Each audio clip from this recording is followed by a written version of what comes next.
झारखंड में पुलिस और नक्सलियों के बीच जबरदस्त मुठभेड़ हुई। इस मुठभेड़ में 3 इनामी नक्सली मारे गए हैं। हजारीबाग पुलिस और कोबरा की टीम के संयुक्त अभियान में भाकपा माओवादी के 3 टॉप सदस्यों को मार गिराया गया। इन पर बड़ा इनाम भी रखा गया था। क्या है पूरी खबर, ये हम आपको इस रिपोर्ट में बताने जा रहे हैं। नमस्कार, मैं हूं कीर्ति और आप देख रहे हैं न्यूज तक।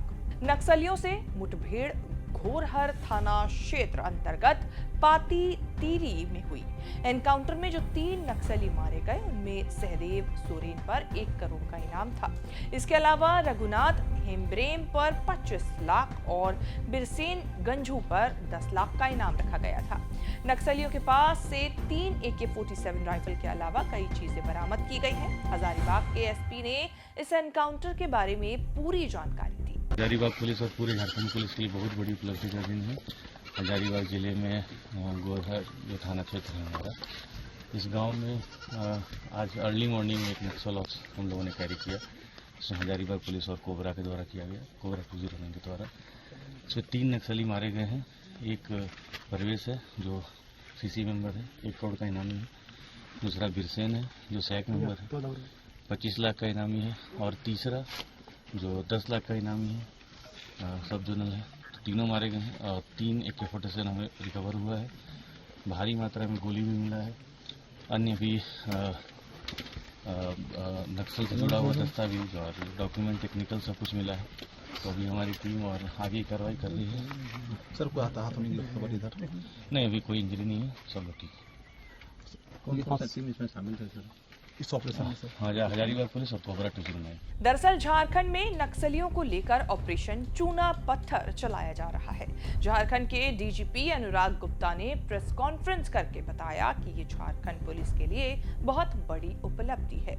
उन्होंने बताया कि नक्सलियों के खिलाफ चलाए जा रहे ऑपरेशन में अब तक कुल 29 नक्सलियों को झारखंड पुलिस ने मार गिराया है, जिनमें भाकपा माओवादी के 21, TSPC के 2, JJMP के 5 और PLFI के 1 नक्सली उग्रवादी शामिल हैं। वहीं कुल 20 उग्रवादियों ने सरेंडर किया, जिन्हें मुख्य धारा में जोड़ा है, जबकि 16 नक्सली उग्रवादियों को गिरफ्तार कर न्यायिक हिरासत में भेजा गया है।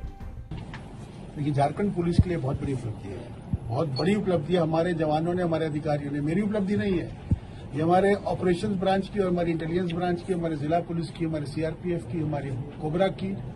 ये एक अप्रत्याशित अनमैच्ड अचीवमेंट है ये, और मेरे को गर्व है हमारे जवानों पे, हमारे अधिकारियों पे। हमारे अधिकारी कल रात भर जो फील्ड में थे वो भी नहीं सोए ऑब्वियसली, और जो ऑपरेशन रूम में बैठ करके 1-1 मिनट की मॉनिटरिंग करे थे वो भी रात भर नहीं सोए जगह है। और उनका दिल धड़कता रहा कि हमारे जवान कोई घायल ना हो जाए। लेकिन ऊपर वाले ने हमारे ऊपर में इतनी रहमत बख्शी है कि कम से कम हमारा कोई जवान सीरियसली घायल नहीं हुआ। 2 अफसर हमारे घायल है, 2 जवान, लेकिन everybody is out of danger. इनका आपराधिक इतिहास क्या रहा था सर, अगर बड़ी इतिहास बात की जाए तो? हम पता है गिरिडीह जेल कांड में इन लोग इन्वॉल्व थे। हमारे जो माननीय प्रतिपक्ष के नेता हैं श्री बाबूलाल जी, उनके पुत्र की हत्या में इन्वॉल्व, और 10 जवान इन्होंने जमुई में हत्या किया। इन्होंने दर्जनों जवान पुलिस कर्मियों का हद लगता है कि पुलिस 183 राइफल लूटी है इन्होंने। तो इससे बड़ा क्या हो सकता है? कहीं न कहीं देखा जाए सर, पिछले कुछ समय से झारखंड पुलिस काफी एक्टिव नजर आ रहा है। हमारी टीम इतनी तगड़ी है, हमारे अफसरों में इतना जोश है। हर एनकाउंटर के बाद बोलता है जी दिल मांगे मोर। ये तो इनका वो अप्रोच है। लास्ट 6 मंथ में कोई अराउंड सर कितने एनकाउंटर किए? 1 जनवरी से लेकर के अभी तक 29 लोगों को मार गिरा है। ये सिर्फ नक्सली है, इसके अलावा अपराधी अलग है।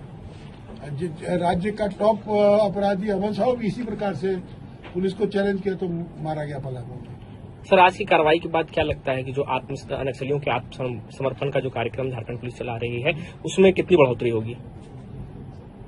वो सरेंडर हो रहा है, लातेहार में सरेंडर हुआ है अभी आप IG साहब हमारे गए हुए थे, हमारे IG गए हुए थे, लातेहार में सरेंडर हुआ है। मेरे को लगता है चाईबासा में सरेंडर हुआ है अभी। देखिए, वहां पे तो भगदड़ मची हुई है नक्सलियों में। वो लोग तो मुझे लगता है राइफल लेकर के अपने लोगों की रक्षा करते रहते हैं कि हमारे जवान भाग के फिर से पुलिस के पास न चले जाए। ये हाल हो रखा है वहां, क्योंकि उनको पता है कि उनको सामने मौत नजर आ रही है सब नक्सलियों। आप देख लीजिए, 29 लोग मारे गए 8 महीने में, 29 इतना बड़ा संख्या झारखंड में पिछले 25 साल में कभी नहीं हुआ है। एक साल में 29 लोगों, अभी साल में जबकि अभी 3 महीने बाकी हैं, एक साल में 29 लोगों की किलिंग पुलिस के द्वारा एनकाउंटर में, कोई फेक एनकाउंटर नहीं है, पकड़ की गोली नहीं मारी है, सब आमने सामने का एनकाउंटर है। जैसे हमारे जवान घायल भी हुआ, हमारे जवान की जाने भी गई है और हमारे जवान इंजर्ड भी हुए। इस एनकाउंटर में सीआरपी के 2 जवान इंजर्ड हुए हैं। तो इस ऑपरेशन के बाद ये माना गया है कि नक्सली खत्म हो चुके हैं कम्प्लीटली इस क्षेत्र से। हाँ, इस क्षेत्र से खत्म हो गए। चाईबासा के सरंडा क्षेत्र में जरूर कुछ नक्सली बचे हुए हैं, हम लोग उनके पीछे लगे हुए हैं। और देखिए एक चीज आप जान लीजिए, हमारी जो इंटेलिजेंस सिस्टम है वो परफेक्ट है। आज की तारीख में हमें पता है एक एक नक्सली कहाँ पर है, इसीलिए हम उनको बोलते हैं बार बार कि सरेंडर कर जाओ। क्यों मरने मारने पे उतारू हो, क्यों अपनी जान गंवाते हो, क्यों अपने परिवार को बेघर कराते हो। सरेंडर कर जाओ और इस लड़ाई को खत्म करो। क्योंकि हम जानते, आप सोचो जहां पर वो जाता है वहीं पर हमारी टीम पहुंच जाती है। कैसे हो रहा है? हमारे पास परफेक्ट इंटेलिजेंस है। जैसे सैटेलाइट पूरे दुनिया को देखती है, वैसे हमको हमारी सैटेलाइट जो वो एक एक नक्सली को देख रही है, उसका एक एक मूवमेंट हम लोग देख रहे हैं। नक्सलियों के एनकाउंटर के ऑपरेशन को बड़ी कामयाबी माना जा रहा है। माना जा रहा है कि झारखंड पुलिस जल्द ही नक्सल मुक्त राज्य बनाने में कामयाबी की तरफ तेजी से आगे बढ़ रही है। आपको हमारी ये जानकारी कैसी लगी कमेंट करके जरूर बताएं और इस तरह की खबरें आगे भी देखने के लिए बने रहें न्यूज़ तक के साथ। कालांतर में बहुत सारे मुद्दों पर बहसें हुई हैं, बहुत सारे मुद्दों को विपक्ष ने उठाया है, लेकिन ब्रांड मोदी जो है वो ब्रांड मोदी है।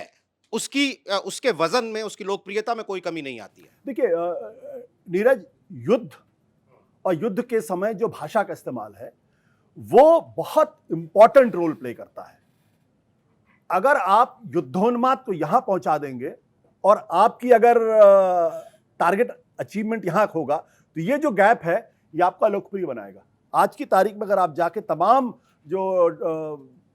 जो सोशल मीडिया प्लेटफॉर्म्स हैं उन पे अगर आप देखेंगे, जो दक्षिणपंथी लोग जो प्रधानमंत्री नरेंद्र मोदी का गुणगान क्या करते थे, अंधभक्ति क्या करते थे, आज वहां पे किस तरीके की टिप्पणियां हो रही, मैं नाम नहीं लेना चाहता हूं। जिस भाषा का इस्तेमाल वहां हो रहा है वो इसलिए है क्योंकि जब आप कहेंगे आर पार की लड़ाई होगी, इस बार तो मिट्टी में मिला देंगे, जब आपकी सेना वहां मिट्टी में मिला रही थी पाकिस्तान को, तब आप अचानक आपने सीजफायर क्यों कर दिया?